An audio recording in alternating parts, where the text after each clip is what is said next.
Hello मित्रों, जय श्री कृष्ण। स्वागत है तमारू अमारी गुजराती फूड रेसिपीज चेनल में। तो आज आपणे बनावशुं आखुं वर्ष स्टोर करी शकाय तेवुं मेथी चणानुं अथाणुं।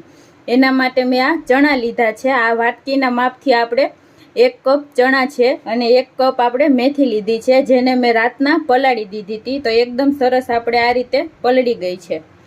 आपणे आ राईना कूरिया छे, थोड़ा आपणे आ धाणाना कूरिया छे, आ मेथीना कूरिया छे, मीठું છે, लाल मरचું पाउडर, हींग ने हळदर छे અને બે આપણે કેરી જોશે। તો આપણે પહેલા મેથી અને ચણાને એકદમ સારી રીતે 2 થી 3 પાણીએ ધોઈ લેશું। તો આપણે મેથી ચણાને એકદમ સરસ 2 થી 3 પાણીએ ધોઈ લીધા છે। હવે આપણે આને પંખા નીચે કોટનના કપડા ઉપર સૂકવી દેશું 6 થી 7 કલાક માટે।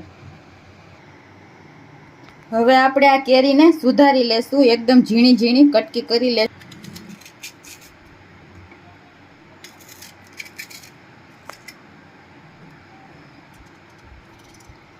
तो આપણે આ રીતે એકદમ ઝીણા ઝીણા કેરીના ટુકડા કરી લેશું।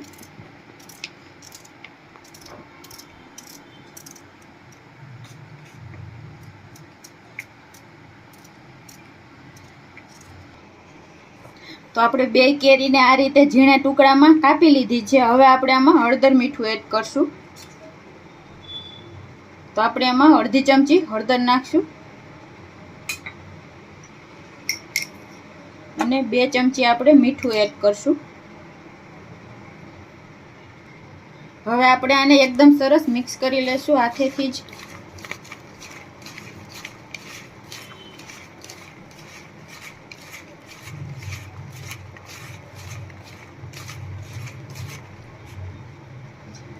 હવે આપણે આને ઢાંકીને અડધી કલાક માટે રહેવા દેશું।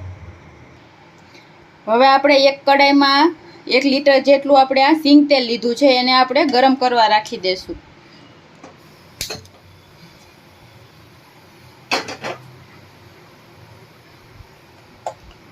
તો આપણું તેલ ગરમ થાય ત્યાં સુધીમાં આપણે એક આ સ્ટીલના વાસણમાં આ બધા કુરિયા એડ કરીને મિક્સ કરી લેશું। આપણે આ રાઈના કુરિયા, આપણે આ મેથીના, ધાણાના છે, હળદર, હિંગ અને મીઠું, અડધી ચમચી આપણે આ વરિયાળીનો પાવડર એડ કરશું, અધકચરી ખાંડેલી છે। આપણે આ બધું બરાબર મિક્સ કરી લેશું। લાલ મરચું પાવડર આપણે છેલ્લે ઉમેરવાનું છે। તો આપણું તેલ એકદમ સરસ ગરમ થઈ ગયું છે। હવે આપણે આમાં તેલ એડ કરશું।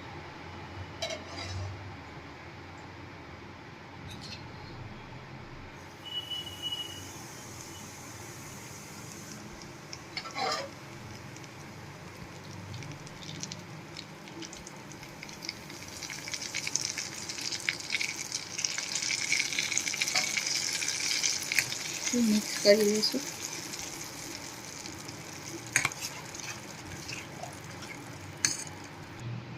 હવે આપણે એમાં લાલ મરચું પાવડર એડ કરી દેશું,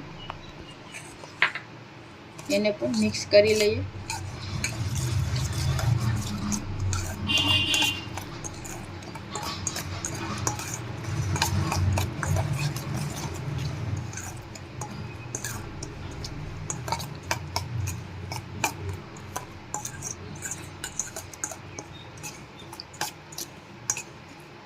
હવે આને આપણે ઢાંકીને રાખી દેશું ઠંડુ થવા માટે।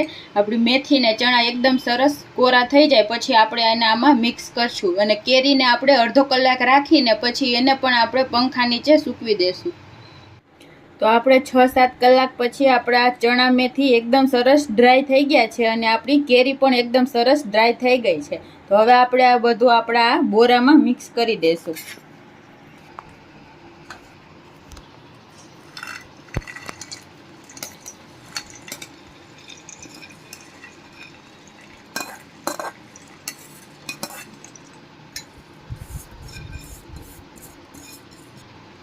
આપણે આ કેરી પણ આમાં એડ કરી દેશું અને આ બધું એકદમ સરસ બોરા સાથે મિક્સ કરી લેશું, એકદમ સરસ ભેળવી લેશું બધું।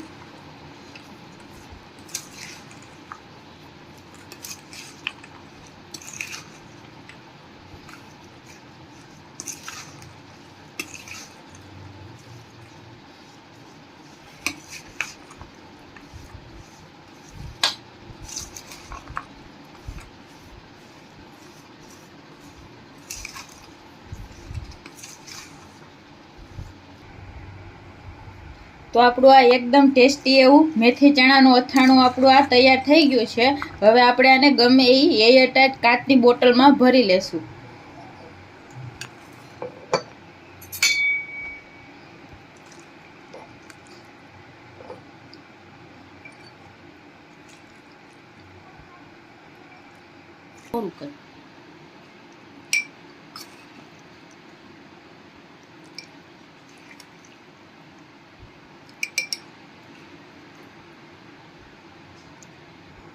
તો આપણે આ કાચની બોટલ આ રીતે ભરી લીધી છે અને થોડું આપણે આને પ્રેસ કરી દેવાનું આ રીતે.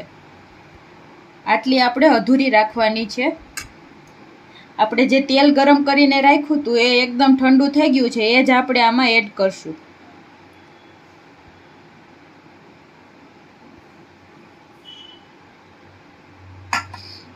તો આપણું આ અથાણું તૈયાર થઈ ગયું છે. આ આપણે આખું વરસ માટે સ્ટોર કરીને રાખી શકીએ છીએ.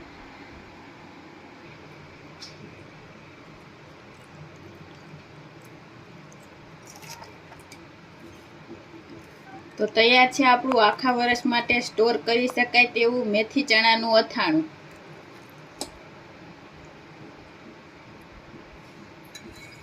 તો તમને અમારી આ રેસીપી કેવી લાગી કોમેન્ટ કરીને જરૂર જણાવજો અને આવા જ વિડીયો જોવા માટે અમારી ચેનલ છે ગુજરાતી ફૂડ રેસીપીસ, એને સબસ્ક્રાઈબ કરજો. Thank you.